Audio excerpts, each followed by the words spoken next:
झारखंड में विधानसभा चुनाव की घोषणा होने के बाद पहली बार झारखंड को लेकर राहुल गांधी का बयान सामने आया। इसी मुद्दे पर हमारे साथ बातचीत करने के लिए बीजेपी के वरिष्ठ नेता शहनवाज हुसैन जी हैं। सर, ये बताइए कि राहुल गांधी आज गए थे, झारखंड में थे। उन्होंने कहा कि जो जल जीवन जमीन खासकर जिस पर आदिवासियों का अधिकार है वो सिर्फ भाजपा जो है उसका छीनने का प्रयास कर दिया और छीनते आई है अभी तक। जल जीवन और ज़मीन तो बांग्लादेशी छीन रहे हैं आदिवासियों का, और ये मुद्दा जब हम उठा रहे हैं तो राहुल गांधी उल्टी बात कर रहे हैं। एक शब्द बांग्लादेशी घुसपैठिए पे नहीं बोला उन्होंने। किस तरह का जमवाड़ा हो गया है, क्योंकि लगता है कि आदिवासी भोले भाले हैं, उनकी ज़मीन को आकर बांग्लादेशी कब्जा कर सकते हैं। ये मुद्दे पर वो खामोश हैं, उल्टा कह रहे हैं कि बीजेपी छीन रही है। एक और ठगाठग वाला बयान सामने आया। उन्होंने कहा कि जब हमारी सरकार बनेगी, जेएमएम और कांग्रेस की संयुक्त जब सरकार बनेगी तो 2500 रुपया हर एक महिला के खाते में 1 से 5 की तारीख के बीच में खटाखट खटाखट खटाखट चला जाएगा। अभी तो सरकार थी उनकी, तो कहाँ जा रहा था? अभी जब सरकार थी तो कुछ किया नहीं। पिछले 5 साल से तो उन्हीं की सरकार है, जेएमएम और कांग्रेस की। लूट की छूट हुई है, भ्रष्टाचार हुआ है। वहाँ लूटने के अलावा इस सरकार ने काम क्या किया है? और आज तरह तरह की बात वो बता रहे हैं राहुल गांधी जाते हैं तो आदिवासी मुख्यमंत्री से हाथ जोड़वा के खड़ा रखते हैं अपने सामने, और आदिवासी की बड़ी चिंता कर रहे हैं। एक छोटा सा और आखिरी सवाल है। सुभाष यादव आरजेडी के प्रत्याशी हैं और जेल में बंद है वो। लालू प्रसाद यादव कमान संभालने के लिए विधानसभा क्षेत्र पहुंच गए हैं, कैसे देख रहे हैं इसे? और सुभाष यादव के लिए लालू यादव तो जाएंगे ही, क्योंकि वो उनके पार्टी के प्रत्याशी हैं।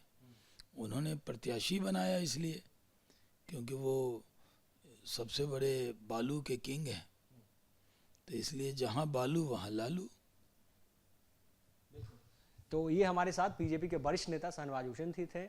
झारखंड में विधानसभा चुनाव की घोषणा होने के बाद पहली बार झारखंड को लेकर राहुल गांधी का बयान सामने आया। इसी मुद्दे पर हमारे साथ बातचीत करने के लिए बीजेपी के वरिष्ठ नेता शहनवाज हुसैन जी हैं। सर, ये बताइए कि राहुल गांधी आज गए थे, झारखंड में थे। उन्होंने कहा कि जो जल जीवन जमीन खासकर जिस पर आदिवासियों का अधिकार है वो सिर्फ भाजपा जो है उसका छीनने का प्रयास कर दिया और छीनते आई है अभी तक।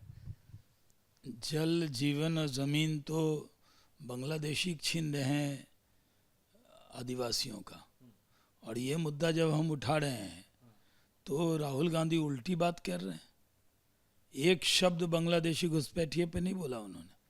किस तरह का जमवाड़ा हो गया है, क्योंकि लगता है कि आदिवासी भोले भाले हैं, उनकी ज़मीन को आकर बांग्लादेशी कब्जा कर सकते हैं। ये मुद्दे पर वो खामोश हैं, उल्टा कह रहे हैं कि बीजेपी छीन रही है।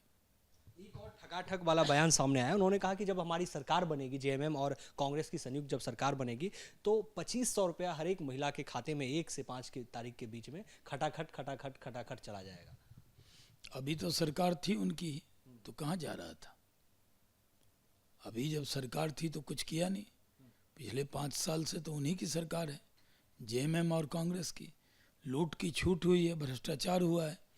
वहाँ लूटने के अलावा इस सरकार ने काम क्या किया है?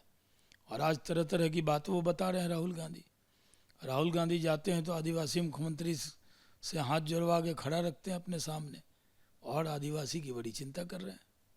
एक छोटा सा और आखिरी सवाल है। सुभाष यादव आरजेडी के प्रत्याशी हैं और जेल में बंद है वो। लालू प्रसाद यादव कमान संभालने के लिए विधानसभा क्षेत्र पहुंच गए हैं, कैसे देख रहे हैं इसे?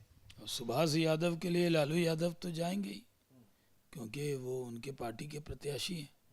उन्होंने प्रत्याशी बनाया इसलिए क्योंकि वो सबसे बड़े बालू के किंग हैं, तो इसलिए जहां बालू वहां लालू। तो ये हमारे साथ बीजेपी के वरिष्ठ नेता शहनवाज हुसैन जी थे। वीडियो जर्नलिस्ट विपिन कुमार के साथ अमित चौधरी, न्यूज नेशन, दिल्ली। न्यूज नेशन अब व्हाट्सएप पर खबरों के ताजा अपडेट के लिए न्यूज नेशन के इस क्यूआर कोड को स्कैन करें